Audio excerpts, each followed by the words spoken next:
Hey YouTube, what's poppin'? It's your girl. Happy Friday. I woke up with more energy today. And if I'm gonna be transparent with y'all, I didn't even feel like doing my hair today. So we just gonna leave it. We just gonna leave it and get right into the video. Okay, so we left off with elderly years and I didn't really go too much into it. I was tired yesterday, y'all. I was like mad tired. I went to bed at like 8, 9. I don't know. I went to bed at like 8 or 9. Still woke up at like 4:35, but I laid in bed for like a good hour. That's okay. That's okay. I was tired. I got the rest I needed. So we back in motion. I love experiencing every age. I rejoice in each passing year. In the early part of this century, the life expectancy was 49 years. Today it is about 85. Tomorrow it could be 125. It is time for us to change the way we view our later years. No longer will we accept the notion that we must become sick and die, lonely and afraid. It is time to make nursing home absolute. As we learn to take responsibility for our own health, we take care of our own thoughts, and we create an elder time that is far grander than any other generation. I see myself as vital, vivacious, healthy, full of life, and contributing until my last day. I am at peace with my age. As I move into my treasure years, I allow myself to become an elder of excellence. I lead the way in showing others how to be fully alive at every age. We each have the ability to contribute to our society and make the world a better place for our grandchildren. Or I just want to leave it off as make the world a better place, period. Because the world, how it is now, is just, it's not it. It's not it. But pinging off of maybe what I said yesterday, I don't know what I said, I forgot, I was tired. But kind of going back into it, when it said, hold on, let me go back. I allow myself to become an elder of excellence, and I lead others in showing. And I really like that because I think that the older we get, obviously the more experiences we go through. So that's why, yes, like age isn't necessarily a thing, but experiences are. And obviously I would know a little bit more than, let's say, my 11 or 12-year-old brother, because I've been through more experiences in the last 21, almost 22 years than he has been in the last 11, 12 years. But I think it doesn't come with being like, I think that comes with not being like, oh, well, I'm older than you, so I know more, but it's more so like I've been through more experiences.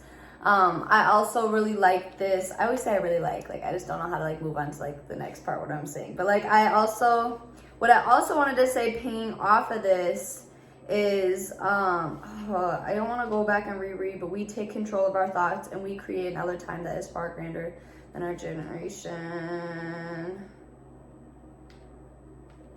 Yeah, I think it's, this is what I wanted to say. I think as we get older, and I know I said this yesterday, but I wanted to kind of ping back off of it, because I think as we get older, you know, like we think like our time's limited. Like if we haven't already started a project that we like have, like we're too old to start the project, like whether it could be starting a business or starting even a YouTube channel at that. Like, and I feel like even like TikToks per se, like I feel like a lot of older people, and I'm even talking like older people, like people that are like 60 years into their experience, will be like, oh, I'm too old for that. No, I'm too old for that. That's for the younger kids and da da da da. But if you see a lot of the older, like the oldest people that are on TikTok have like a viral page. Like they're making money off of TikTok, and like everyone's just sleeping because they're like, oh, I'm too old for that. But it's just like, you can truly do anything that you want to do, no matter what age you are. You can, you know, a lot of people don't gain their experiences till an older age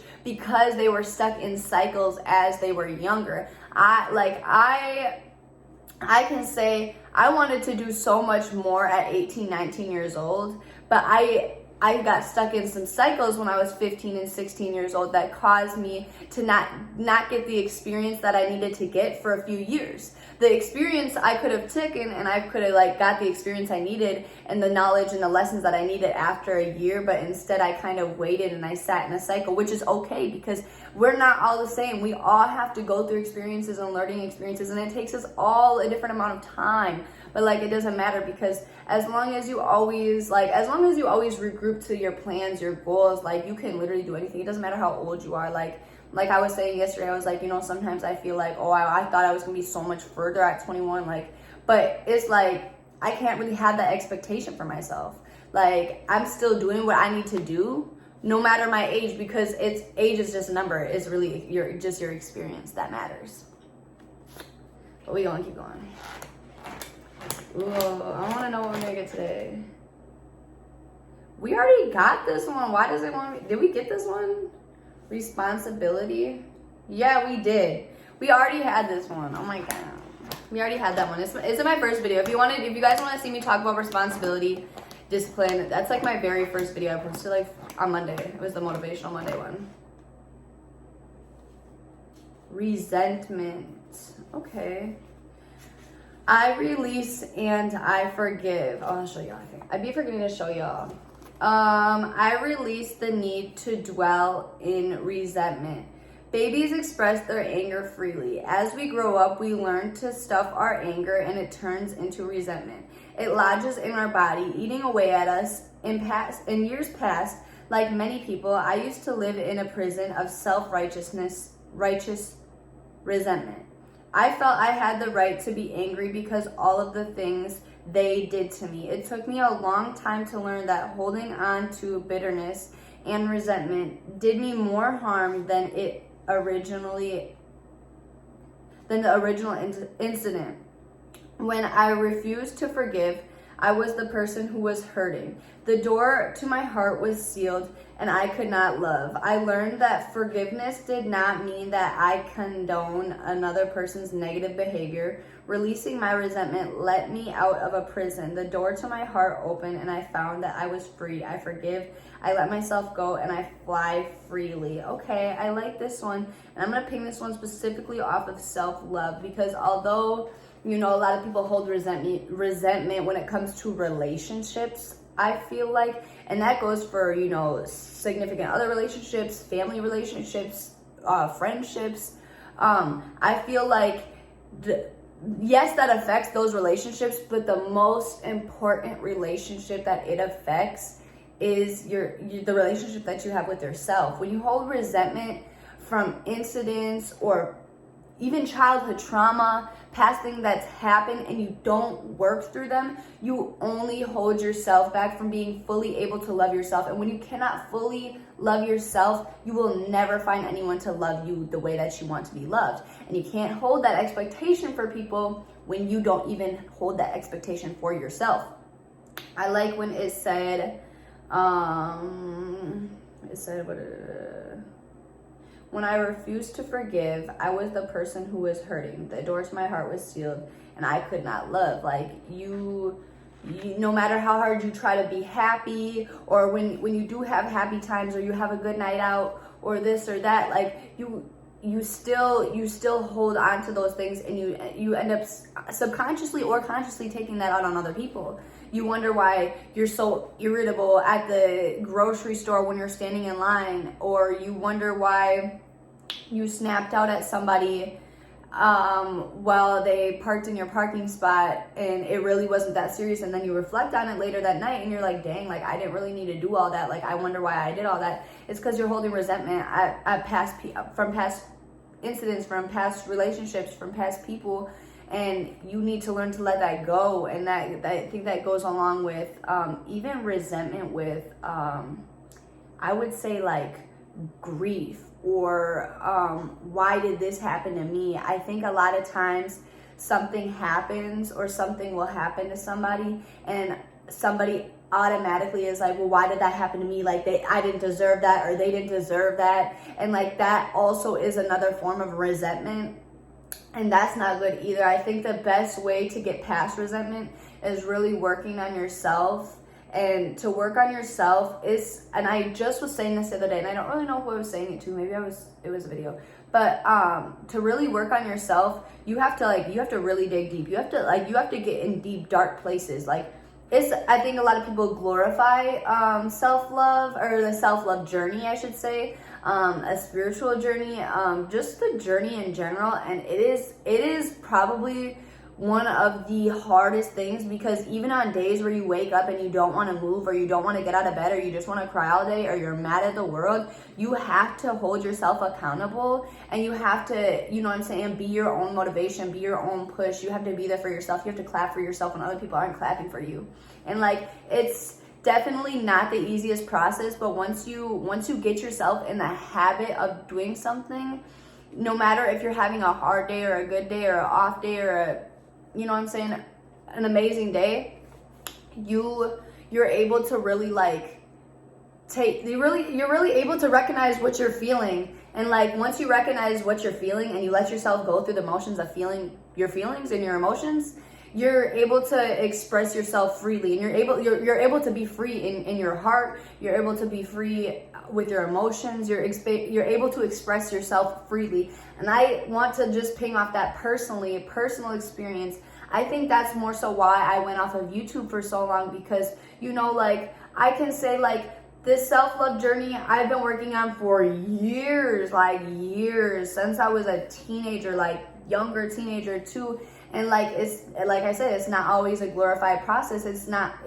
For a while, I didn't want to get up here because I couldn't even really pinpoint what my emotions were. I just was trying to go through the local motions of it and really feel them for myself.